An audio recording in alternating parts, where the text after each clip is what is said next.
סוגרים שוק, ערוץ הכלכלה של ישראל. עוד מעט נדבר על אירוע הספורט הגדול של השנה, הסופרבול לפנות בוקר. נבדוק גם בהמשך איזה אפשרויות יש לסטארט-אפים בתחום המוזיקה, וגם רעיון נרחב עם איתן יוחננוף על שוק הקמעונאות בתקופה האחרונה.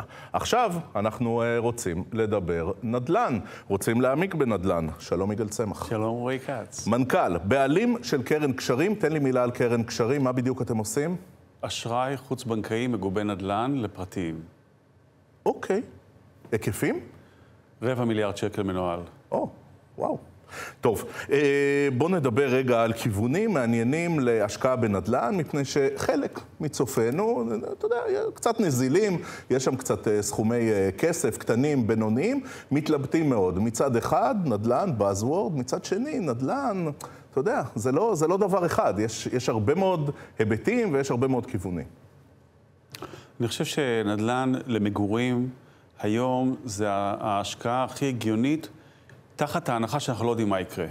אנחנו לא יודעים לאן תלך האינפלציה, אנחנו לא יודעים מה יהיה סנטימנט בשוק, אנחנו לא יודעים מה יהיה שער דולר, שקל, אנחנו לא יודעים שיעור הריבית, אנחנו משערים.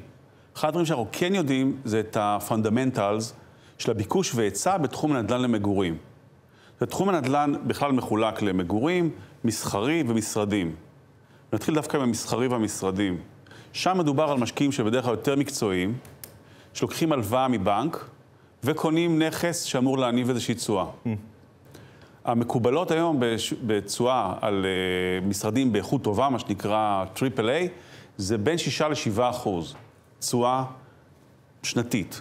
הריבית שמשקיע לוקח היום מהבנק היא 7% לפני החזר קרן. זאת אומרת, היום שוק המשרדים ושוק המסחרי הוא לא אטרקטיבי עבור משקיע שחלק מההון שלו, ובדרך כלל ככה זה מקובל, חלק גדול מההון שלו מבוסס על הלוואה בנקאית בשיעור של כ-75%. לכן שהריביות גבוהות, שוק המשרדים הוא מאוד לא אטרקטיבי, כי מי שמשקיע בו מקבל תזרים שלילי בהתחלה. לעומת זאת, תחום האשראי למגורים הוא הרבה יותר רלוונטי. ולמה? כי האנשים שקונים את המגורים, הם לא קונים את זה באופן ספקולטיבי. הם גרים כי הם צריכים לגור איפשהו. בסדר? בניגוד למשרדים שאפשר לעבוד בזום מהבית, או באיזה מחול, מגורים אי אפשר לעבוד במקום אחר. אתה לא יכול לנצל, הטכנולוגיה לא פותרת. אתה מדבר על הביקושים באמת הקשים, יש גם את המשקיעים. בוא נדבר קודם כל על הפונדמנטל, וזה אנשים שקונים היום דירות, כי הם צריכים דירות. זה לא כי אומרים יעלה, ירד, מה יהיה. בישראל מתחתנים, מתגרשים, עושים ילדים, צריך דירות. יש ביקושים קבועים, שנתיים של מעניין מה שאתה אומר על מתחתנים מתגרשים. אתם מזהים את הגידול בביקושים בגלל אחוז המתגרשים המשמעותי, נגיד בעיקר במרכז הארץ? ה-50,000 יחידות השנתיות שהם ביקושים נובעים מאנשים שזו דירה ראשונה שלהם, אנשים שמתגרשים וצריכים לפצל, או ילדים שגדלים וצריכים לעבור לאיזשהו מקום נפרד. זאת אומרת, אנשים עוזבים את הקן או שמפצלים. ולכן הביקושים האלה הם ביקושים קבועים שהם לא ספקולטיביים. יגאל צמח, סליחה על השאלה המפורשת, אבל תוחלת החיים בישראל, העובדה שבישראל שכחו קצת למות, יש לזה משמעות? זאת אומרת, אנשים לא משחררים דירות? בנטו, הגידול באוכלוסייה הוא 2%. זאת אומרת, זה כולל גם את המיטות, וזה שאנשים, משך חיים הממוצע עולה, זה משפיע בשוליים על העובדה, אבל מה שבעיקר משפיע בישראל זה העובדה ששיעור הילודה הוא 2.69 לאמא יהודייה בישראל. בסדר? בניגוד ל-OECD, שזה 1.6-1.7, איטליה, צרפת, גרמניה. מייצרים פה ביקושים. הם שם במצב של דמוגרפיה שלילית, ולכן... מה הפער בישראל בין ביקושים להיצע, בנקודת הזמן הנוכחית? היום הוא יותר בדרך כלל כל שנה מצליחים לייצר בין 30 ל-40, ויש ביקוש של 50. השנה, צריך לזכור שאנחנו אחרי שנת מלחמה. בשנה ורבע האחרונות היו מעט מאוד התחלות בנייה, והפרויקטים שהיו בתוך הצינור נתקעו. או כי לא היה חומרי גלם, או כי לא היה עובדים. הדברים התעכבו באופן ודאי.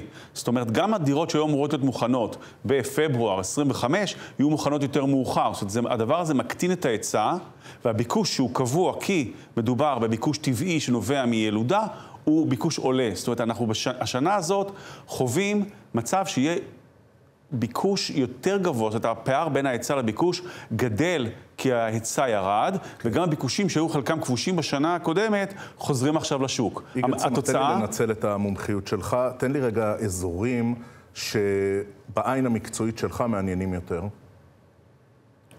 מי שרוצה safe bet, המרכז זה המקום הנכון. כאשר שם אין ספק שתל אביב, בסוף הוא מקור תל אביב, למה הוא כך מושך? אבל זה קצת המובן מאליו, לא? רגע, בוא נתח עכשיו, נתחיל עם תל אביב ונרד למטה. תל אביב זה מקום שאנשים רוצים לבוא לעבוד בו, לבלות בו ולחיות בו. ואז יש את הרי הלוויין סביבם. זה החל מהרצליה, תל אביב, בת ים, יפו. אלה מקומות שבהם המחירים אמורים לעלות טיפה פחות מתל אביב. יש מקומות יותר ספקולטיביים. נגיד אשקלון. באשקלון בשנה האחרונה זה המקום שספג 15% ירידה במחירים בעקבות המלחמה. עכשיו, אם אנחנו מאמינים לתוכניות של טראמפ, או מישהו מאוד אופטימי וחושב שהמלחמה נגמרה והיא לא תחזור, ניתן להניח שמשפרי הדיור באשקלון יחזרו לשוק. ואז מי שרוצה לקחת איזשהו מהלך יותר מסוכן או אופורטוניסטי, אשקלון זה המקום. קשה להגיד זה על הצפון. הצפון כרגע נראה במקום פחות טוב, ולכן אם מישהו היום רוצה לקנות דירה בסיכון נמוך, הוא יקנה במודיעין, יקנה בתל אביב, יקנה ברמת גן, בגבעתיים, כאשר זאת תהיה, לדעתי, החלטה די הגיונית. טוב, בזמן שנותר לנו. כמה כניסה של גופים מוסדיים לתחום הנדל"ן, כמה זה קורה מבחינת נפחים ובאיזה אופן? קורה כל הזמן, בהרבה שיטות. קרס או נדל"ן, עזריאלי מרחיבים גם למגורים, קונים עוד קבוצות. הנדל"ן למגורים, אני חושב שכיוון הערכים הבסיסיים שלו כל כך טובים, מזמין את כל המוסדים, כל מי שיש לו כסף, רוצה או לגוון את השוק, או לדעת שמספיק שהוא יושב על הפוזיציה בשוק הנדל"ן, והיא עולה עם האינפלציה פלוס. זאת אומרת, בניגוד למקומות אחרים שצריך לעבוד קשה, היתרון בנדל"ן זה שגם שאתה לא עושה כלום, אבל השוק עלה והתל"ג עלה, אז גם מחירי הנדל"ן עולים. אז לכן רוב המוסדים עושים את זה, משקיעים או ישירות בחברות נדל"ן, או מקימים זרועות נדל"ן בעצמם, או שמשקיעות בחברות שפועלות בתחום הנדל"ן, או באמצעות אשראי, כמו שפניקס ומנורה עושים, מעמידים אשראי לקבלנים, ואשראי לקרנות שמשקיעות בנדל"ן. זאת אומרת, המוסדים מאוד חכמים, המוסדים מקבלים מיליארד שקל חדש כל חודש, והם צריכים להראות תשואה כתשואה שלהם בחוץ. לכן, הם באגרסיביות נכנסים לתחום הנדל"ן מכל כיוון אפשרי, מתחום החוב, כן. מתחום ההון ומתחום הקמת פעילויות נפרדת. תראה, גם לנדל"ן, שזה היה של הראל, יש הרבה מאוד גופים, והתחום הזה רק ילך וימשיך. יגאל צמח, מנכ"ל בעלים, קרן קשרים, תודה רבה שבאת אלינו לערוץ 10 כלכלה. שמחתי מאוד.